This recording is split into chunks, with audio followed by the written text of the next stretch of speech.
Robert Durst, the name itself conjures images of immense wealth and chilling violence. Born into a New York real estate dynasty, Durst seemed destined for a life of privilege and power.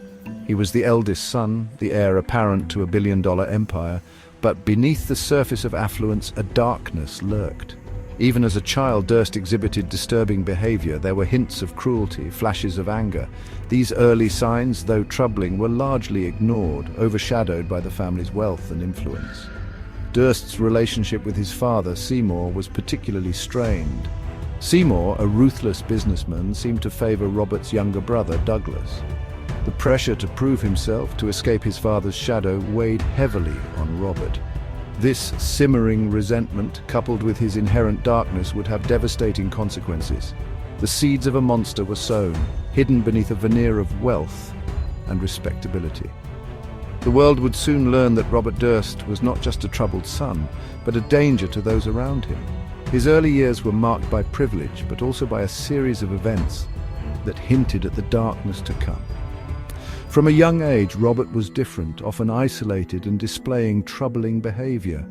His strained relationship with his father only added to his inner turmoil. The pressure to live up to the family name and the constant comparison to his brother Douglas weighed heavily on him. The seeds of a monster were sown, hidden beneath a veneer of wealth and respectability. Kathleen McCormack was a striking contrast to Robert Durst. Vibrant and full of life, she was drawn to Durst's quiet intensity. They met in 1971, and despite their differences, their connection was undeniable. They married 2 years later, Kathleen unaware of the darkness that lay beneath her husband's composed facade. The early years of their marriage were marked by lavish parties and exotic vacations, but behind the glamorous facade, cracks began to appear. Durst became increasingly controlling, isolating Kathleen from her friends and family. He was prone to fits of rage, his temper flaring at the slightest provocation. Then, in 1982, Kathleen vanished. One moment she was a vibrant young woman full of life and promise.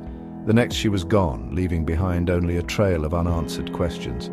Durst claimed she had stormed out after an argument, but his story was riddled with inconsistencies. The police were immediately suspicious. Durst's behavior was cold and evasive. He showed little concern for his missing wife, refusing to cooperate with the investigation. The more they dug, the more suspicious they became, but without a body, without concrete evidence, the case went cold. Kathleen Durst was gone, and Robert, her husband, the last person to see her alive, became the prime suspect.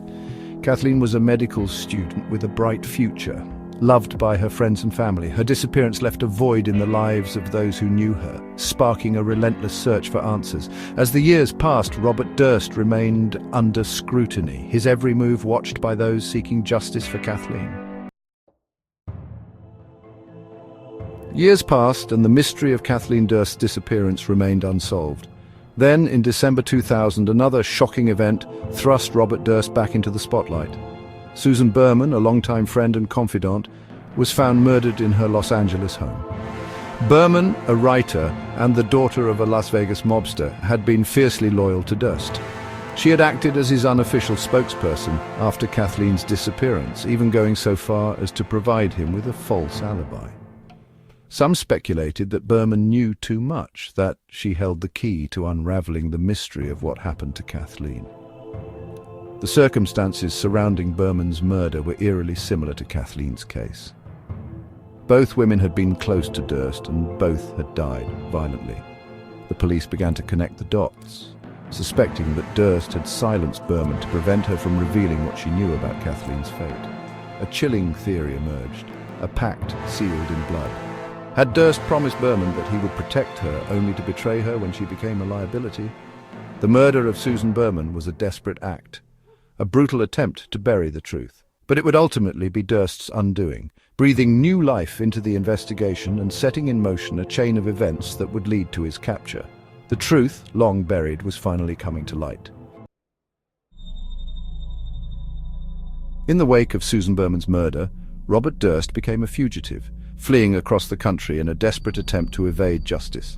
He adopted aliases, disguised himself with wigs and women's clothing, and lived a nomadic existence, moving from town to town, always looking over his shoulder.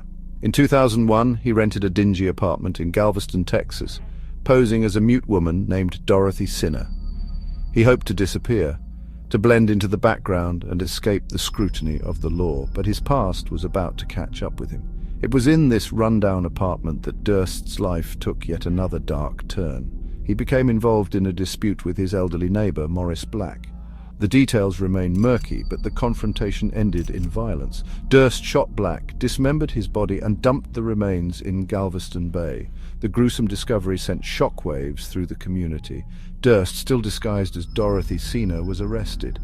He claimed self-defense, arguing that he had killed Black accidentally during a struggle, but the brutality of the crime, the callous dismemberment, painted a different picture.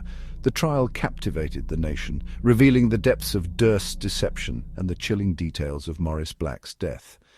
The trial of Robert Durst for the murder of Morris Black was a sensational affair, drawing extensive media attention and public fascination.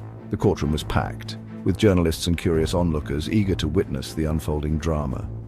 The prosecution presented a compelling case, meticulously detailing the evidence against Durst. They showcased forensic evidence, including blood spatter analysis and ballistic reports, which linked Durst to the crime scene. The dismembered body parts of Morris Black, found floating in Galveston Bay, were a gruesome testament to the brutality of the act. The prosecution argued that Durst had planned the murder to silence Black, who had discovered his true identity. Expert witnesses took the stand, offering their insights into the psychological profile of Robert Durst. They described him as a man capable of extreme deception and violence, driven by paranoia and a desperate need to evade capture. The defense, however, painted a different picture. They argued that Durst had acted in self-defense, that the killing was an unfortunate accident during a struggle over a gun. The defense highlighted Durst's frail physical state and advanced age, questioning his ability to overpower and intentionally kill Morris Black. They also brought in their own experts who testified about Durst's mental state, suggesting that his actions were not premeditated but rather a result of fear and confusion. Public reaction to the trial was divided. Many were horrified by the details of the crime and convinced of Durst's guilt. Others, however, were swayed by the defense's portrayal of him as a tragic figure caught in a desperate situation. The media coverage was relentless, with every twist and turn of the trial being dissected and debated. In the end, the jury reached a verdict that stunned the nation. Despite the overwhelming evidence and the gruesome nature of the crime, Robert Durst was found not guilty of murder. The jury accepted his self-defense claim, a decision that sparked outrage and disbelief among many who had followed the case. Durst walked out of the courtroom a free man, but his legal troubles were far from over. The trial had exposed the dark and twisted layers of his life, ensuring that he would remain under the public eye and legal scrutiny for years to come. After the courtroom chaos in Texas, Robert Durst faded from the spotlight. He moved around, quietly living off his family's fortune and avoiding the media. But behind the scenes, investigators never gave up. His wife, Kathleen Durst, had been missing since 1982, and his close friend Susan Berman had been shot execution-style in her home in 2000. Too many people around Robert kept disappearing. Then came the moment that would change everything. In 2015, HBO released a true crime documentary called The Jinx, The Life and Deaths of Robert Durst. The filmmakers interviewed Durst directly, and he agreed, thinking it would help clear his name.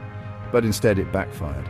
At the end of the series, Durst, still wearing his mic, walks into a bathroom and mutters to himself, "There it is, you're caught. What the hell did I do? Killed them all, of course." Those 6 words hit like a bombshell. Before the final episode of The Jinx even aired, police arrested Durst in New Orleans. He was carrying a fake ID, cash and a loaded gun, as if he knew what was coming. He was charged with the 2000 murder of Susan Berman, the woman who allegedly knew too much about Kathleen's disappearance. The next few years were a legal tug-of-war. Durst's legal team delayed trial after trial, citing his health and the pandemic, but prosecutors kept pushing. Finally, in 2021, Durst faced trial in Los Angeles for Susan Berman's murder. The prosecution argued he silenced her because she was about to talk to the police. The evidence was strong, and this time the jury didn't buy the excuses. On September 17, 2021, Robert Durst was convicted of first-degree murder. Just a month later, he was sentenced to life in prison without parole. But the story didn't end there. After 4 decades of suspicion, Durst was officially charged with the murder of his wife, Kathleen. The case that had haunted New York investigators for years was finally heading to court. But Robert Durst would never make it there. On January 10, 2022, Robert Durst died in custody from cardiac arrest. He was 78 years old. By then, his body was frail, but the legacy of destruction he left behind was anything but. From heiress disappearances to hot mic confessions, Durst's story blurred the line between documentary and drama. But in the end, justice and a microphone finally caught up to him. What do you think really happened to Kathleen Durst? And do you believe Durst may have been involved in even more? Let's talk about it in the comments. For more chilling true crime stories, subscribe to the Unread Files, where the buried truths come to light.